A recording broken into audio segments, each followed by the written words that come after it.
Welcome back to my YouTube channel study वर्टीज। अगर आपको ये वीडियो अच्छा लगे तो वीडियो को लाइक करना, शेयर करना और सब्सक्राइब करना। हम लोग पढ़ रहे हैं ह्यूमन बॉडी में नर्वस सिस्टम के बारे में। नर्वस सिस्टम में हम लोग पढ़ रहे हैं parts of the human nervous system, जिसमें हम लोग ने स्टार्ट किया है सेंट्रल नर्वस सिस्टम के बारे में, जिसमें हम लोग ब्रेन और स्पाइनल कॉर्ड के बारे में पढ़ेंगे। ब्रेन में सेरेब्रम, सेरेबेलम और मेडुला ऑब्लंगेटा, इन सब के बारे में हम लोग लास्ट लेक्चर में पढ़ चुके हैं। आज हम लोग पढ़ेंगे स्पाइनल कॉर्ड के बारे में। अगर मैं स्पाइनल कॉर्ड की बात करूं तो ये कंटिन्यू करता है मेडुला ऑब्लंगेटा से, मतलब पहली मेडुला ऑब्लंगेटा स्कल ब्रेन को और स्पाइनल कॉर्ड को कनेक्ट करता है। मेडुला ऑब्लंगेटा के बाद direct continue of the medulla oblongata, फिर स्पाइनल। ये spinal cord tube like structure होता है जो कि वेंट्रल कॉलम में होता है। कहाँ होता है? Ventral column.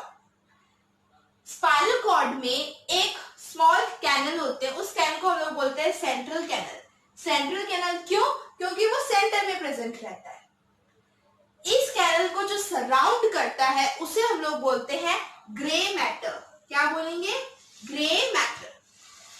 और ये इसका जो आउटर पोर्शन होता है जो इसको कंप्राइज करता है उसे हम लोग बोलते हैं व्हाइट मैटर। स्पाइनल कॉर्ड के सेंटर में क्या एक कैनल प्रेजेंट है जिसका नाम है सेंट्रल कैनल, उसको सराउंड करता है ग्रे मैटर और उसको जो आउटर पोर्शन है जिससे कंप्राइज होता है उसे बोलते हैं व्हाइट मैटर। अगर हम लोग स्पाइनल कॉर्ड के फंक्शन के बारे में बात करें तो एक है रिफ्लेक्स एक्शन। रिफ्लेक्स एक्शन अभी आपसे उतना जान लीजिए, यहाँ पे रिफ्लेक्स एक्शन लिखा हुआ क्योंकि इसका खुद का एक टॉपिक है बड़ा, तो उसका एक लेक्चर लगेगा, तो हम लोग रिफ्लेक्स एक्शन के बारे में बात करेंगे। ओके, बात करें फिर उसका दूसरा फंक्शन, तो वो क्या करता है? इंपल्स को कंडक्ट करता है। कहां से कहां तक? मसल और स्किन से ब्रेन तक। हमारी मसल और स्किन में जो इंपल्स है उनको लेके जाता है ब्रेन में। और इसका जो तीसरा फंक्शन है वो इंपल्स को कहा? ब्रेन से हमारी लिम्स और ट्रंक की मसल्स में इंपल्स करना। ये है स्पाइनल कॉर्ड के बारे में। आप लोग इतना नोट डाउन कर लीजिए, फिर हम लोग आगे कंटिन्यू करेंगे। हम लोग आगे कंटिन्यू करते हैं। अब हम लोग पढ़ेंगे पेरिफेरल नर्वस सिस्टम। हम लोगों ने सेंट्रल नर्वस सिस्टम में ब्रेन और स्पाइनल कॉर्ड के बारे में पढ़ लिया है। अब हम स्टार्ट कर रहे हैं पेरिफेरल नर्वस सिस्टम। सबसे पहले तो पेरिफेरल नर्वस सिस्टम की बात करें तो ये क्या करता है? ये कंप्राइज द नर्व्स, उन नर्व्स को कंप्राइज करता है जो क्या करता है? इंपल्स को कैरी करता है to and from the CNS. CNS मतलब सेंट्रल नर्वस सिस्टम, पीएनएस मतलब पेरिफेरल नर्वस सिस्टम। उन इंपल्स को जो सेंट्रल नर्वस से आती है या वहां जाती है उनको कंप्राइज करता है। ये पेरिफेरल नर्वस सिस्टम में दो टाइप्स की नर्व्स होती है। कौन कौन सी? एक है क्रेनियल नर्व्स और एक है स्पाइनल नर्व्स। हम लोग बात करेंगे सबसे पहले क्रेनियल नर्व्स के बारे में। ये क्या करती है? ये nerve rises directly from the brain and the brain stem. Cranial nerves वो नर्व्स होती है जो डायरेक्टली ब्रेन या ब्रेन स्टेम से आती है। इनके अगर कुछ एग्जांपल्स की बात करें तो सबसे पहले हम लोग बात करेंगे ऑलफैक्टरी नर्व्स के बारे में। किसके बारे में? ऑलफैक्टरी नर्व्स। ये क्या करते हैं? ये इंपल्स को कैरी करती है नोज तक। नोज तक क्यों? ताकि वो sense of smell, for the sense of smell. Nose में आएगी तो स्मेलिंग। फिर हम लोग बात करेंगे ऑप्टिक नर्व्स के बारे में। ये इंपल्स को कैरी करती है आई तक। क्यों? देखने के लिए, for the vision, eyes for vision. फिर हम लोग बात करेंगे ऑडिटरी मतलब ear, carry impulse to the ears for hearing. फिर है facial nerves, carry impulse to the muscles of the face for muscular coordination. जो मुंह बनाते हैं अजीब अजीब मुमुजी टाइप्स, तो वहां तक for muscles of the face for muscular coordination. ये है चारों नर्व्स के बारे में, मतलब क्रेनियल नर्व्स के बारे में कर लिया है। आप लोग इतना नोट डाउन कर लीजिए। उसके बाद हम लोग पढ़ेंगे स्पाइनल नर्व्स के बारे में। हम लोग आगे कंटिन्यू करते हैं। हम लोगों ने पेरिफेरल नर्वस सिस्टम में क्रेनियल नर्व्स के बारे में पढ़ लिया है। अब हम लोग पढ़ेंगे स्पाइनल नर्व्स के बारे में। तो सुन के ही लग रहा है क्रेनियल ब्रेन से अराइज हुआ, तो ये स्पाइनल कॉर्ड से होगा। So arises from the spinal cord, spinal cord से अराइज हुआ इसके स्पाइनल नर्व्स। ये क्या करता है, सेम इंपल्स को ट्रांसमिट करेगा बिटवीन द स्पाइनल कॉर्ड। अब बात करें तो spinal nerves 31 pairs of spinal nerves होती है, 31 पेयर्स जो कि स्पाइनल कॉर्ड से राइज होती है। और हर पेयर में सेंसरी नर्व और मोटर नर्व होना मतलब मस्ट है, ये दोनों नर्व्स हर पेयर में हो। अब इनका काम क्या है, सेंसरी नर्व और मोटर नर्व का जो हम लोग ने पढ़ा है।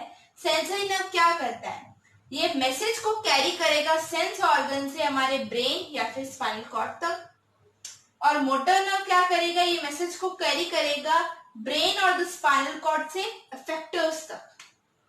मतलब पहले आप सेंस करोगे कि यहाँ कुछ हो रहा है, फिर आप मोटर, फिर काम टू द इफेक्टर्स। ओके, सो इतना ही है स्पाइनल नर्व्स के बारे में। आप लोग के सिलेबस में बहुत सब इंट्रोडक्शन हो रहा है, सो ऐसा कुछ यूज नहीं है, ये सब इंट्रोडक्शन है। हर चीज बहुत ज्यादा है अगर आप पढ़े तो, पर जरूरी नहीं है एज वेल, आपके सिलेबस में इतना ही है। नेक्स्ट हम लोग अब पढ़ेंगे ऑटोनॉमिक नर्वस सिस्टम के बारे में। आप लोग इतना नोट डाउन कर लीजिए, उसके बाद हम लोग आगे कंटिन्यू करते हैं। हम लोग आगे कंटिन्यू करते हैं। हम लोगों ने सेंट्रल नर्वस सिस्टम के बारे में पढ़ लिया है, पेरिफेरल नर्वस सिस्टम के बारे में पढ़ लिया है। अब हम लोग पढ़ेंगे ऑटोनॉमिक नर्वस सिस्टम यानी कि एएनएस।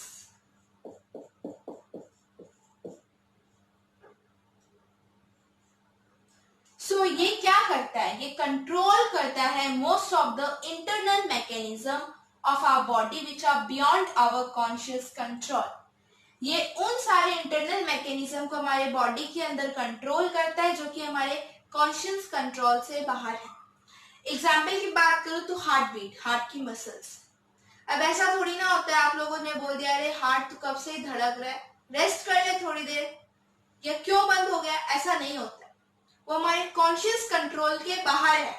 धड़कना होता है उतना दिन धड़कता है, और जब बंद होता है सो उसको आप कंट्रोल नहीं कर सकते। या फिर कोई ग्लैंड का सिक्रीशन, वो भी आप पे डिपेंड नहीं करता है, वो आपके कॉन्शियस के बाहर है। अब ये सिस्टम क्या करता है, ये कोऑर्डिनेट्स करता है द स्मूथ मसल, ग्लैंड और हार्ट मसल्स। ये दो टाइप के होते हैं। Autonomic nervous system are of two types, एक है सिंपैथेटिक नर्वस सिस्टम और एक है पैरासिम्पैथेटिक नर्वस सिस्टम। ये दोनों भी उल्टा काम करते हैं, ये कंट्रोल करते हैं दो अलग अलग सेट ऑफ रिस्पॉन्स को। जैसे कि एग्जाम्पल की अगर बात करें तो ये डायलेट करता है प्यूपिल को और एक कॉन्स्ट्रिक्ट करता है। मतलब एक का काम है डायलेशन, एक का काम है कॉन्स्ट्रिक्शन, मतलब दोनों का काम उल्टा है। ओके, सो ये है ऑटोनॉमिक नर्वस सिस्टम के बारे में। सो हमारा ह्यूमन नर्वस सिस्टम में कौन कौन से पार्ट्स होते हैं उनके बारे में हम लोगों ने पढ़ लिया है। सबसे पहले हम लोगों ने पढ़ा सेंट्रल नर्वस सिस्टम, जिसमें हम लोगों ने ब्रेन और स्पाइनल कॉर्ड के बारे में पढ़ा। फिर पेरिफेरल नर्वस सिस्टम जिसमें क्रेनियल नर्व्स और स्पाइनल नर्व्स के बारे में पढ़ा। और हमने पढ़ा ऑटोनॉमिक नर्वस सिस्टम, जिसमें भी हम लोगों ने दो टाइप के देखे, एक सिंपैथेटिक और एक पैरासिम्पैथेटिक। अच्छा, सेंट्रल नर्वस सिस्टम में जब हम लोग स्पाइनल कॉर्ड पढ़ रहे थे तो उसमें एक फंक्शन आया था रिफ्लेक्स एक्शन। सो उसके बारे में हम लोग नेक्स्ट लेक्चर में जानेंगे। सो यहाँ तक अगर आप लोगों को कोई भी डाउट हो तो आप लोग मुझे नीचे कमेंट बॉक्स में बता सकते हो, या फिर मेरी इंस्टाग्राम आईडी पे भी मेरे को बता सकते हो। तब तक के लिए stay home, stay safe and thank you.